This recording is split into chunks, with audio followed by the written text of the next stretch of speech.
ഇവിടെ 3 ദിവസമായി ആളെ കാണാത്തപ്പോ വല്ല റോഡ് അപകടത്തിലും പെട്ടെന്ന് അറിയാൻ ഇറങ്ങി. പോലീസ് സ്റ്റേഷനിൽ അന്വേഷിക്കാൻ ആളെ വിട്ടിട്ടുണ്ട്. ഞാൻ ഡ്യൂട്ടി കയറായി ഇരിക്കും, നമുക്കൊന്നിച്ചിറങ്ങാം. അയൽവക്കക്കാരോടാണല്ലോ ആളുകൾ ആദ്യം അന്വേഷിക്കുന്നത്. ഭാരതി അന്വേഷിച്ചു വന്നിരുന്നു.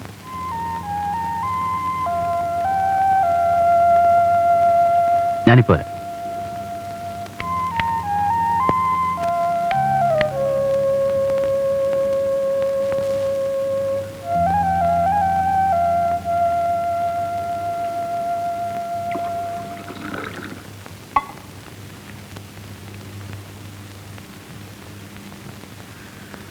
ഞാനൊരു ഫ്രണ്ടിന്റെ കൂടെയായിരുന്നു. വാടക വീടും പരിസരവും ഏതായാലും ഭാരതിക്ക് ബോധിച്ചിട്ടില്ല. മുഖം കണ്ടപ്പോ തോന്നി. വീട്ടിൽ വരരുത്, ഭാരതിയെ കാണരുത് എന്ന് VP സാർ ഉറപ്പിച്ചു പറഞ്ഞു. ആവശ്യമില്ലാത്ത മനക്കണക്കുകൾ കൂട്ടി എന്റെ മണ്ടത്തരത്തെ ശപിച്ചാൽ മതി. ഒക്കെ ശരിയാവും. ഭാരതിയോട് ഇനി ഇവിടെ വന്ന് കാണാൻ ഞാൻ ചെന്ന് പറയാം. സന്ദേശം വിസ്തരിച്ചു പറഞ്ഞുതരും. ഹംസത്തിന്റെ റോളിന് ഞാൻ തയ്യാർ. വേണ്ട, ഒന്നും വേണ്ട. അതൊരു പകൽക്കനാവായിരുന്നു നീ കരുതുന്നുള്ളൂ. എല്ലാം മറക്കാൻ നോക്കാണ് ഞാനിപ്പോ. ഞാൻ എന്നെ തന്നെ ചോദ്യം ചെയ്ത് നോക്കി. ഭാരതിയില്ലെങ്കിൽ ജീവിതം വ്യർത്ഥമെന്ന് തോന്നിയ ഒരു മണ്ടൻ കാമുകനാണോ ഞാൻ? അല്ല. ആ വീട്, പരിസരം, പുസ്തകങ്ങൾ, VP സാറിന്റെ തണൽ, സ്വല്പ അധികാരത്തോടെ അവിടെ കഴിഞ്ഞാൽ കൊള്ളാമെന്ന് ഏതോ ഒരു ദുർബല നിമിഷത്തിലൊരു മോഹം തോന്നി.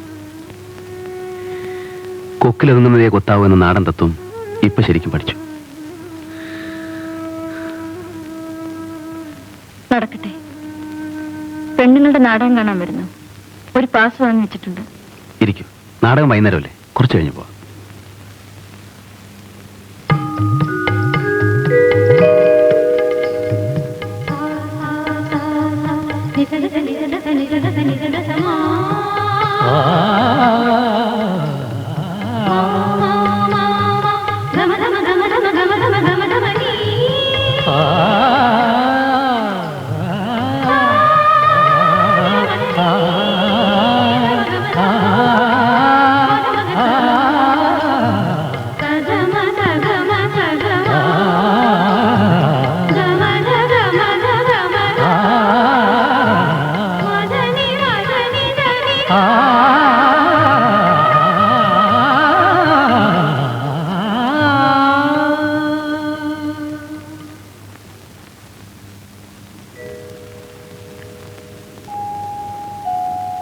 ഒരു തമാശ പറയട്ടെ.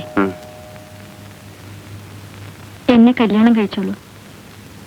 പിന്നെ വലിയ ആളായി കൂടെ കൊണ്ടു നടക്കാൻ ഞാൻ പോരാൻ തോന്നുമ്പോ ഉപേക്ഷിച്ചോളൂ. ഞാൻ വലിയ ആളാവുമെന്ന് കരുതുന്ന ഒരേ ഒരാൾ നീയാണ്. ആവും. എന്റെ വിശ്വാസം പിഴക്കില്ല.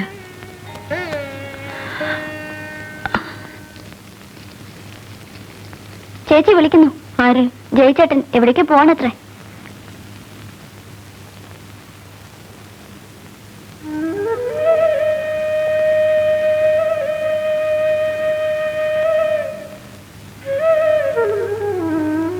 മൂന്ന് മാസത്തെ ഒരു ട്രെയിനിങ് കമ്പനിയുടെ ചിലവിൽ. തിരിച്ചെത്തിയാൽ ചിലപ്പോൾ തിരുവനന്തപുരം ഡിവിഷനിലേക്ക് മാറ്റം ഉണ്ടാവും. വീടിന്റെ താക്കോല് തിരിച്ചു കൊടുക്കുന്നു. മാറ്റം ഉറപ്പായിട്ട് പോരെ വീട് വിടുന്നത്? വെറുതെ വാടക കൊടുക്കണല്ലോ.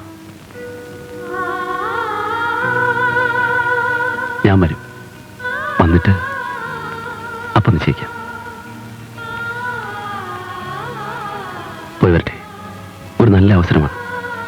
ഞാൻ വരും. നന്നായിരിക്കുന്നെന്ന് കേട്ടാൽ മതി എനിക്ക്. പോട്ടെ.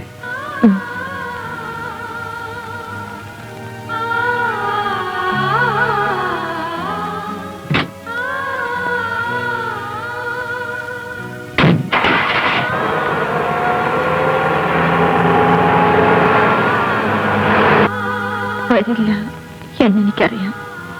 എന്നാലും നന്മയ്ക്ക് വേണ്ടി ഞാൻ പ്രാർത്ഥിക്കുന്നുണ്ടാവും എപ്പോഴും.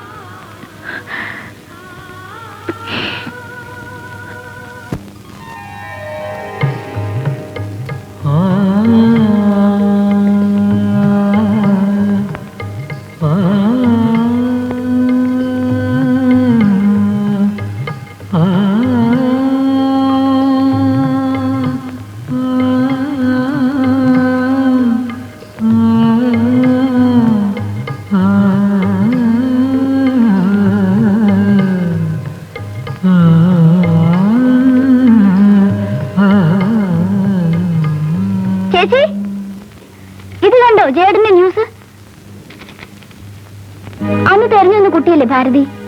എന്നാലും കല്യാണത്തിനോട് ക്ഷണക്കത്ത് പോലും നമുക്ക് അയച്ചില്ല. വലിയ കഥക്കാരൻ. ചേച്ചിയോട് പറഞ്ഞിരുന്നോ? ഓ,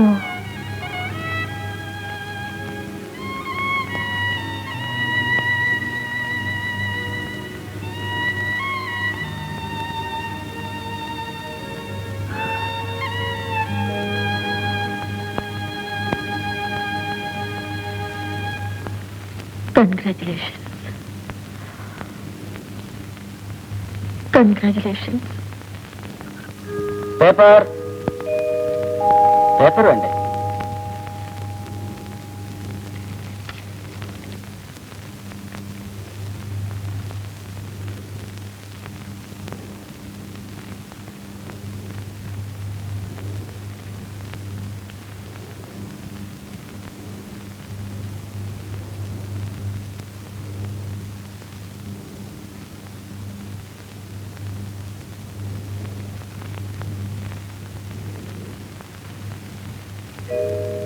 ഓ,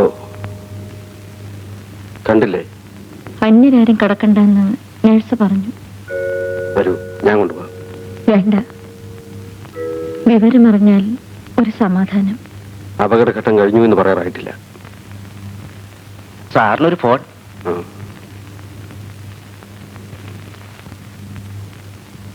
ഹലോ, അതെ ഞാൻ തന്നെ. ഒന്നും പറയാറായിട്ടില്ല. നീ വരുന്നുണ്ടോ ഭാരതി? നീ കേൾക്കുന്നുണ്ടോ? ഞാൻ വരണോ? അവളുണ്ടോ ശുശ്രൂഷയ്ക്ക്? വന്നാൽ എന്നെ അപമാനിക്കില്ലെന്ന് അത് ചേട്ടൻ ഉറപ്പു തരൂ. വരുന്നതും വരാതിരിക്കുന്നതും നിന്റെ ഇഷ്ടം. ആസ്പത്രിയിൽ പലരും വരും. വരരുത്, കാണരുത് എന്നൊക്കെ പറയാൻ എനിക്കെന്ത് അവകാശം? ഞാൻ വരുമെന്നായിരിക്കും ഭാരതിക്ക് ഭയം, അല്ലേ?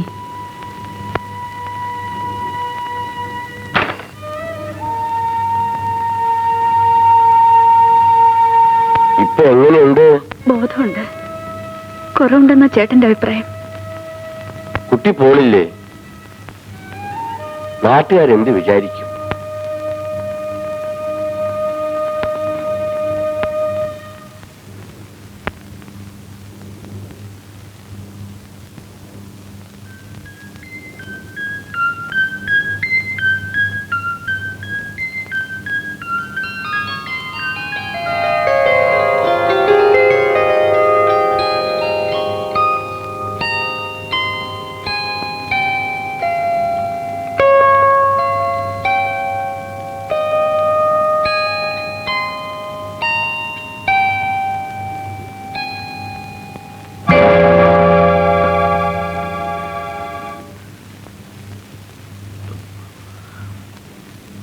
പുസ്തകം വന്നു. കണ്ടു.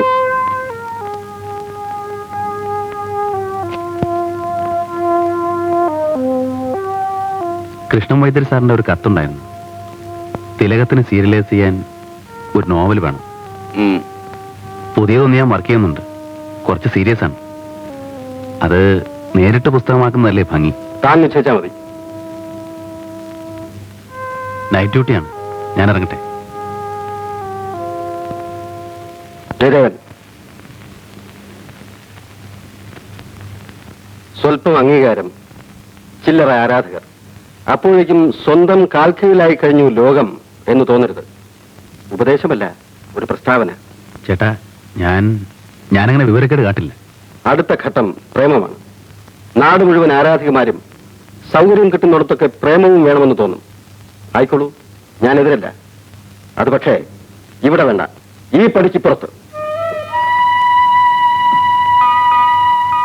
തുറന്നു പറയാം, ഞാനില്ലാത്തപ്പോൾ താൻ ഇവിടെ വരുന്നത് എനിക്കറിയാം. എനിക്കത് ഇഷ്ടമല്ല. എനിക്ക് ഈ വീട് സ്വന്തം സ്ഥലം പോലെ അല്ലേ? ആവാം, കുറച്ച് കഴിഞ്ഞിട്ട്. ഭാരതിയെ കല്യാണം കഴിപ്പിച്ച് അയച്ചു കഴിഞ്ഞാൽ എല്ലാ വാതിലും ഞാൻ തുറന്നിടും. രാവും പകലും ആർക്കും എപ്പോഴും വരാം. ഞാൻ ഈ വീട്ടിലൊരു അംഗമായിട്ടാണ്. എനിക്ക് എല്ലാ സുഹൃത്തുക്കളും എനിക്ക് കുടുംബാംഗങ്ങളാണ്.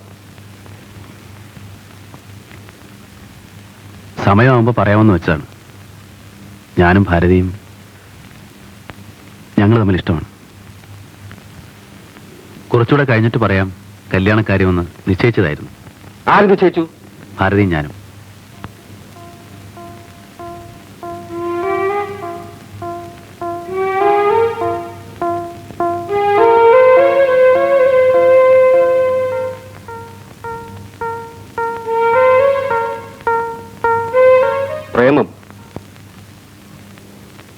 പ്രേമം കഥയ്ക്കും കവിതയ്ക്കും ഒക്കെ പറ്റിയ നല്ല വിഷയമാണ്.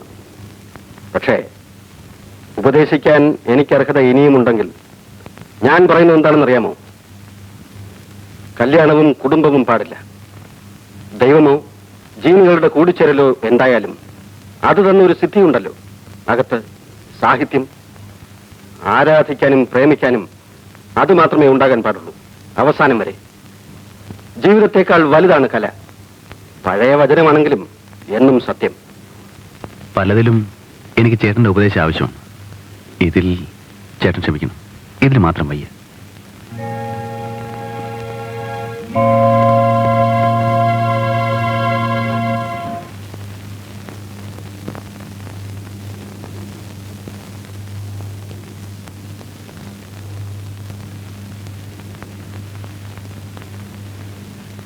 സ്വയം അങ്ങോട്ട് തീരുമാനമെടുത്തു. എന്റെ തെറ്റാണ്. വിസ്തരിച്ചിട്ട് കാര്യമില്ല. എന്റെ തെറ്റ് തന്നെ. അവൻ മോശക്കാരനല്ല, ഭാവിയുണ്ട്. എന്നാലും കുട്ടി, നമുക്കിത് വേണം. ഒരുതരം താളം തെറ്റിയ ജീവികളാണ് സാഹിത്യം, കല ഇതിലൊക്കെ എത്തിപ്പെടുന്നത്. അവരുടെ കഴിവുകളൊക്കെ കൊള്ളാം. പക്ഷേ അവർ മനുഷ്യരെന്ന നിലയ്ക്ക് കൊള്ളില്ല. കുടുംബജീവികളാകാൻ പറ്റില്ല. ഈ ഞാനടക്കം ഒറ്റയ്ക്ക് കഴിയാമെന്ന് ഞാൻ തീരുമാനിച്ചതെന്താ?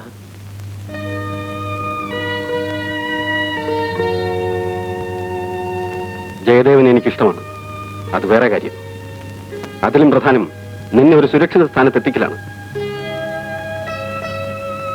ആലോചിച്ചാൽ നിനക്ക് മനസ്സിലാവും. നിന്റെ നന്മയേക്കാൾ വലിയൊരു പ്രശ്നവും എനിക്കില്ല. അതറിയാമല്ലോ.